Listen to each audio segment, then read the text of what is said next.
गरियाबंद जिले से एक दुखद घटना सामने आई है। 3 साल का सचिन की मौत हो गई खाई में गिरने से। 9 साल के मन्नतों के बाद जन्म लिया था सचिन। पूरा परिवार सदमे में है और पूरा घटनाक्रम क्या है ये भी आपको बताते हैं। गरियाबंद जिले में थाना क्षेत्र देवभोग में ये घटना हुई है। 3 साल का सचिन खेलते खेलते खेत के किनारे खाई के पास पहुंच गया। गिट्टी खनन से ये खाई जो है वो बनी हुई थी और बरसात की वजह से खाई में पानी भर चुका था।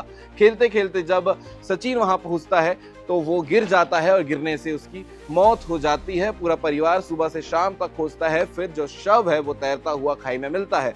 पुलिस मौके पर पहुंचती है, बॉडी को निकालने के बाद पोस्टमार्टम के लिए भेजती है और परिवार को जो है बॉडी दे देती है। पूरा परिवार सदमे में है और ये घटना भी काफी दुखद है। ऐसे लगातार मामले खाई में गिरने से मौत की निकलकर सामने आ रही है, लेकिन ये घटना उतनी ही दुखद है क्योंकि 3 साल का सचिन है और 9 साल से जो है मन्नतें मांग रही थी परिवार की जल्द से जल्द बच्चा हो जाए और जब हुआ तो 3 साल बाद ये घटना हो गई। गरियाबंद जिले का ये पूरा मामला है। इस विषय को लेकर क्या कहना चाहेंगे कमेंट करके जरूर बताइएगा।